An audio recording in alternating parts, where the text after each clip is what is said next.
Hey, what's up, guys? I'm over here, beautiful Santa Barbara. It was great. And I'm just chilling on the beach.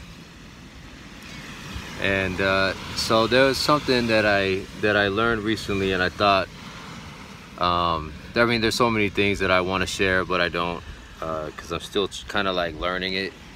But there is one thing that really, it was like simple enough, but powerful enough to actually do something really profound, inside of me. So I wanted to share the experience with you guys. So like, when I was a kid, I saw a movie, and in the movie, this guy, I think it was like either he wished for happiness and got it, or somebody wished happiness for this guy or this kid or whatever, and he got it or something like that. And I was like, at that, when I saw that, I held on to that, like, I want to be happy. I was never happy growing up, and I didn't know it was because of complex PTSD. I didn't know that, like, it's literally alarm bells going off everywhere. Like, why am I getting in trouble again in school? Because I'm not paying attention. It's because I think I'm gonna die and I'm trying to stay alive. Like, no teacher understood that. I literally, my whole elementary school years, I was always in the corner. I was always on the side. I was always in detention. I was always in the principal's office, and never in the counselor's office, always getting punished. And it was really because of, like, I guess, triggers, triggers and being isolated, completely isolated. When I wasn't in school, I was isolated like a prisoner, and didn't even know that was wrong. But so when I saw that movie, like, literally ever since I saw that movie, for the longest time, I would be like, like, I would blow out candles, wishing to be happy. I wouldn't wish for a four-wheeler, even though I was the only kid, in the country that didn't have a four-wheeler or a dirt bike. I didn't wish for things that I wanted. I wished to be happy, because I guess instinctively understood, nothing matters if you're not happy. But anyway, like, I wish to be happy. And so I'm 37 now, and I feel like in my 30s I've grown a lot. I had my first son when I was 23, my second son when I was 26, and two different women. But let me just say, like, as soon as I started to appreciate myself, like, I'm like, damn, these, it's like, I don't want to fucking, like, just, I guess I'll just say it, like, I feel like, even though I felt so worthless, I noticed that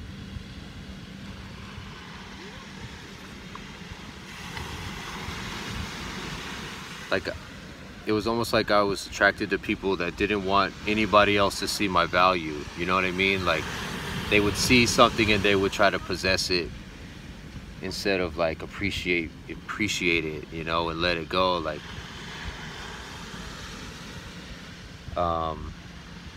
but being in my 30s, I feel like I'm waking up from, like, a delta or beta wave state, where it's like, like, you're in a dream and you're naked and you're in, like, a conference. You're at this table and everyone's dressed up in suits and ties, and you're, like, presenting, and it's like, okay, something's off. Like, what is it? You can't put your finger on it. It just feels awkward. What is it? Like, I feel like that's how we all grow up when we're kids. We don't know, like, okay, there's a book I just finished, and this is, like, why I'm just making this video. The book is, I believe, is by Kevin Walker, called The Tao of Fully Feeling. I'll put it in the link, and I usually don't do this, like, but I'll put it in the link. I'll be more organized about videos, because I mean, as you guys know, I've been really on this self-care ever since, like, you know, going into 2020, regardless of the external factors and situations of all this, you know, the bullshit that's going on in the world.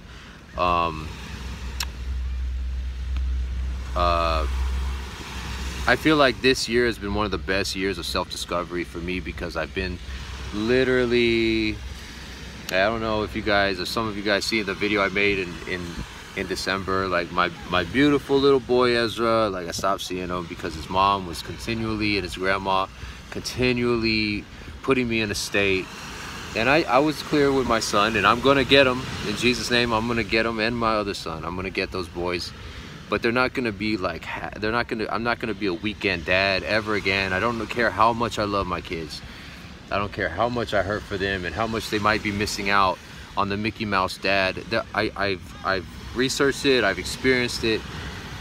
It's no good being undermined for, you know, 2 weeks out of every, you know, and then only seeing them 6 days a month. Like I've been doing everything I can to, even though through the discomfort of being real with myself and like feeling like, oh well, you know, this is like, you know, maybe it's not right or whatever, but it feels right to me, right? And that's what I've been on, and I've been really appreciating myself a lot for just basically just having balls to, you know, say, you know, this is my fucking boundaries, and I'm sorry, like, if you guys don't want it, you know, get fucked, you know, basically. So I've been on these books, and in my 20s it was all business, it's all getting money, you know, it's all that. In my 30s, I realized, man, I've been consuming books on how to, I mean, the Tao of Fully Feeling, you know what I mean? Just being real with myself. And so one of the things that I feel like I'm able to explain to you guys is one of the principles that I got that's like concrete, that I've actually applied, that has really made a difference in my overall like sense of self and happiness, is called, there's a statement in the book, and I'm sure that it's in the chapter. I listened to on Audible. I didn't read it, like, so I don't, you know, I don't know what page it's on or whatever, but it talks about armoring. And one of the biggest things I've realized in my life, that I have not been able to literally be fucking happy or feel safe or all that shit, is because of armoring, and I didn't even know. Like, I made videos about like CBD and how it's helped me to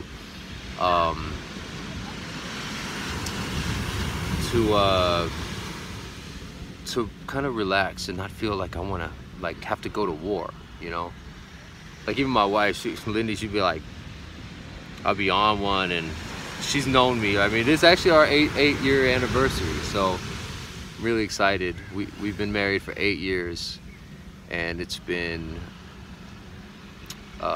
incredible, us, you know. And it's great because this morning I just sent our first song to be mixed and mastered this morning on our 8th-year anniversary. We didn't even know like to time it like that. I mean, that wasn't intentional, but we finished the song. Squad coming out soon. It's gonna be dope, and that's part of self-care, self-love. Like, I rap, I love making music. It's kept me alive, being able to put my feelings on paper. But that's the thing, like with armoring, right? My parents are deaf, so when I got into rap music, you know, it was basically just to get the fuck away from them. Like, they couldn't hear me rap, you know what I'm saying? Like, they couldn't fuck with me when I was rapping because they can't fucking hear, you know? They can't hear the raps, so they can't criticize what they can't access, right? That's what was, you know, I mean, that was a big part of why I was able to be free there, I guess, maybe expressing my feelings there. But kind of segueing into this whole thing is armoring. And when I first heard, like, literally the thing it says, armoring is self-hatred. Now, I'm just getting the context of this. Like, basic human rights to me is alien in a lot of ways. Like, I know from my love for people and my love for my children and just basic fucking human decency, like, I respect people's boundaries, but I repetition compulsion has had me overlooking people overstepping mine, right? And it's also had me overlooking the fact that when I feel irked, like I'm irked, but I'm not like doing anything. I'm like I'm tensed, or you know, something like that. And it's like I'm not. I didn't realize that when I'm tense, it's because I'm not willing to go into a certain feeling. Like, imagine if you're a kid and your parents are like, you know, stop crying, or I'm gonna give you something to cry about, or you know, you're being abused and they say, oh, just, you know, don't worry about it, forget it, you know, ignore it. You know, my parents would do that a lot to me. Like I get in trouble for shit. My stepbrother, you know, not one of my stepbrothers, I love him to death. The other one, man, I never fucking liked him. And his mom put it like that in the very beginning when we first saw them. She didn't get up to hug us. She sat there with the little one held close to her and the other one kind of hovering over, like, you know. So that was the start of my stepchild experience. My dad was such a fucking bitch. He didn't even know, like, okay, nah, we ain't gonna do that. You know, we ain't gonna, this bitch don't love the kids. Like, fuck that. You know, we're gonna find another one. But he didn't care about us. So that was that. But what was the point of that? Oh yeah. So like this, you know, the younger but oldest of my younger step brothers, like, he would tell on me for shit I didn't even do, you know, and I'd get in trouble. And like, but I'd be like, yo, you know, they'd be like, yo, clean up this shit, and I'd be like, it wasn't me, you know, it was them. It was, oh, just clean it up, don't worry about it. Like, just not respecting myself, just simple things, big things, like guarding myself. I had no idea until this book, the Tao of Fully Feeling, Kevin Walker, I think, Pete Walker. Fuck, I'm bad with that. But anyway, I noticed, like, I take CBD because it helps me to sleep. But like, it wears off. Like, I wake up early. You know, I wake up like 4:30, 5:30 in the morning, 6 in the morning, and once my eyes open, my mind starts racing, my body starts tensing when I try to close my eyes, and I just realized, like, okay, so last night, I'm like, all right, armoring is self-hatred, and my arms are tense, my legs are tense, my jaw's clenched, like, my mind is like, you know what I'm saying, I can't explain it, but like, I get in this, like, real, it's like almost all tight. And then I'm like, okay, armoring is self-hatred. And I might be blabbering on because this is like stuff I'm just now learning, but I've applied it and it works. But like, trying to tell it is like, I'm still brand new to this whole stuff. But bear with me if you want to, right? I'm in bed and I'm like, okay, armoring is self-hatred. So why am I tense? Why am I feeling nervous? Okay.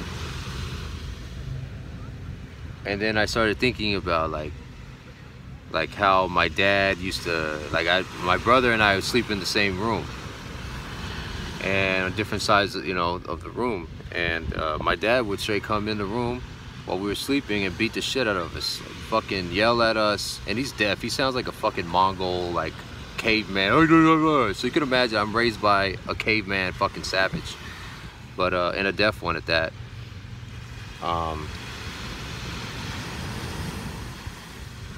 But yeah, he would come in and beat us. And I remember the beatings. I remember waiting for the beatings while my brother was screaming, but I don't remember ever the end of it. I don't remember falling asleep. I don't remember if he left. I don't remember shit. I just remember bits and pieces. And I'm like, okay, and there's probably more to armoring. There's probably more things that you can apply and really get to know what that means. I'm gonna listen to the book again on Audible. It's a long book, but it's worth it for the rest of your life, you know, to find keys that can unlock things that have been locked, you know. So,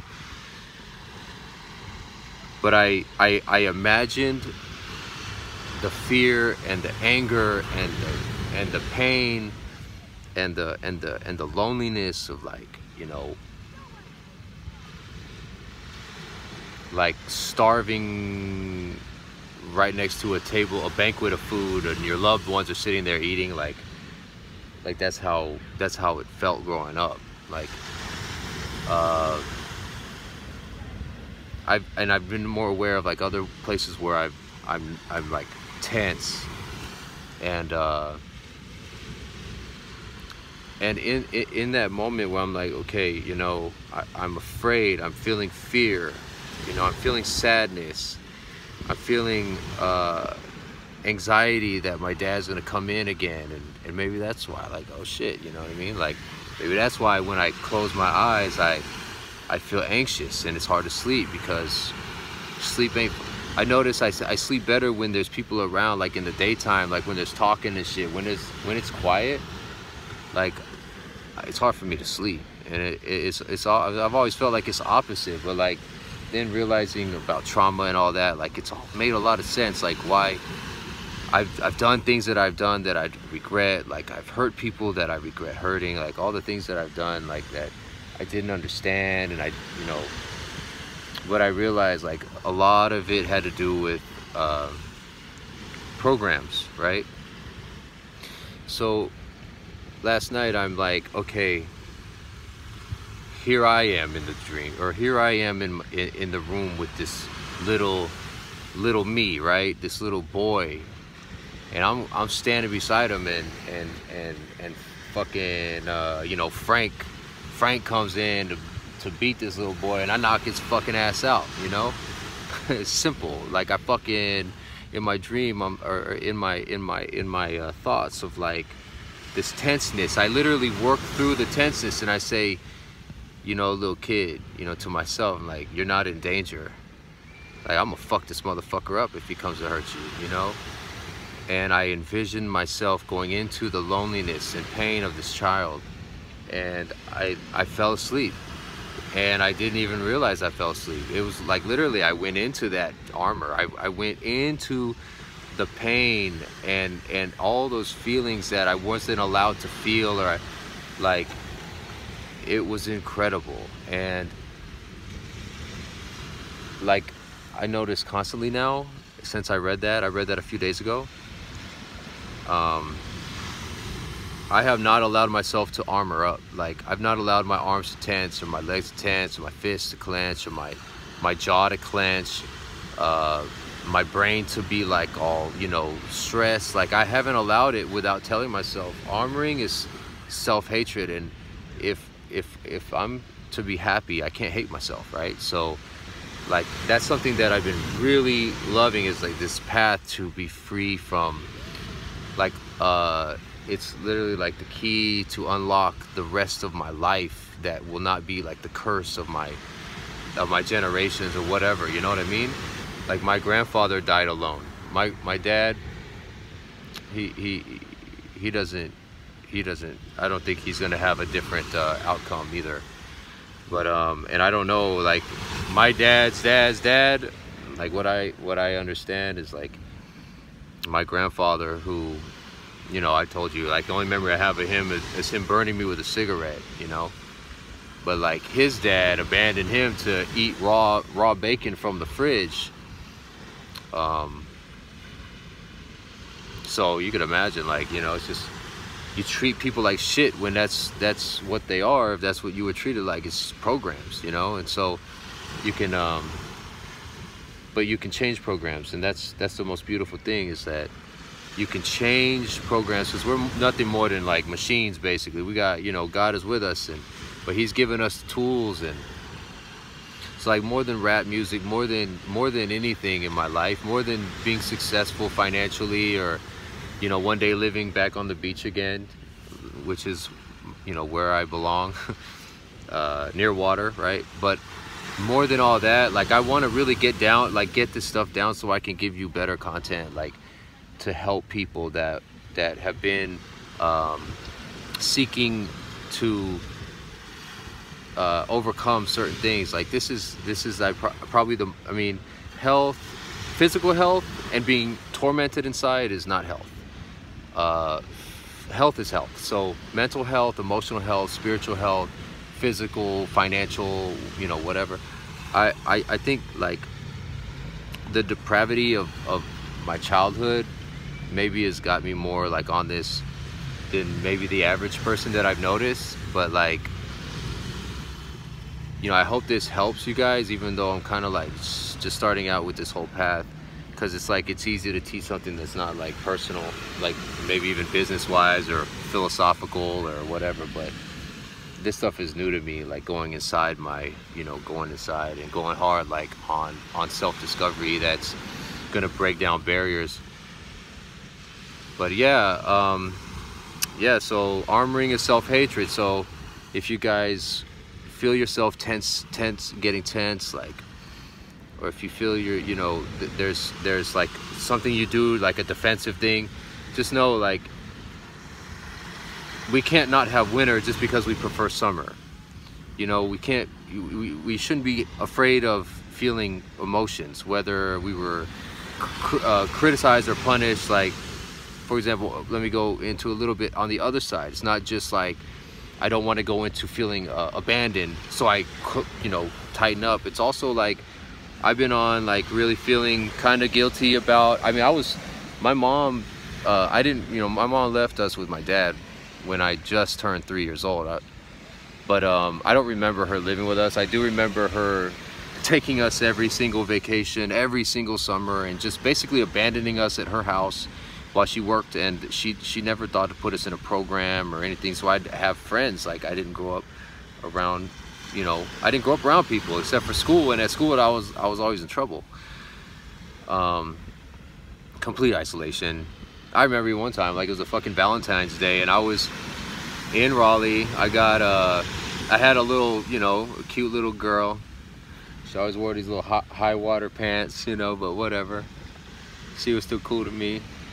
But I remember I called her on Valentine's Day. I was shipped out to where my mom was staying, and, you know, I was alone in the house, and I called up my girl. It's like, happy Valentine's Day. And she's like, oh, I gotta tell you, I kissed so-and-so, which was like, you know, one of the people I hung out with, my homie, right? And I remember even that, I wasn't even upset. I was just like, you know, it's like, I'm not there, you know, so I guess, you know, I mean, what are you gonna do? I'm not there. Like, I literally removed myself from life. And, you know, maybe, well, let me go into this. Like, being happy, back to being happy, like, my mom would basically scold me for having dreams, or scold me, or say, you're just like your dad, because I aspire to have a, you know, financial success, right? Even though I work for it, and my dad talks about it, there's a difference. It doesn't matter. But anyway, I had to get over the fact that people aren't going to be happy with my success. You know, I had to get over the fact that I can be happy without other people being happy. And that was armor. Like, feeling happiness, I used to be like, you know, now I'm like, fuck it, you know, I'm going to be happy, and I don't care. Like, I might not post all my shit, you know, I still am discreet about a lot of my shit, but like, you know, people be watching and hating, but I still like that's something that I'm like, okay, I'm gonna go through the uncomfortable feelings of being kind of uncomfortable, going hard, like going for what I'm about, going for, you know, being real with myself. Like, I'm not gonna consider the feeling of being like, I should say small, like, especially with the deaf community. I think that also had to do with the culture of like being small, because you go with the pack, you don't want to excel the pack, whatever. But then it becomes like a crab culture where they pull each other down. I've had to overcome that just to be happy, right? So it's like literally on both sides, and I'm sure the book can explain it much better about armoring, or just YouTube this shit. But I definitely recommend, if you guys feel like you guys are fighting with like being tense, or going through certain things that it's kind of like when this happens, this feeling happens, I'd say definitely get the book. Pete Walker, The Tao of Fully Feeling. All right, I hope that helps you guys. You benefit from that information. And I'll see you on the next one.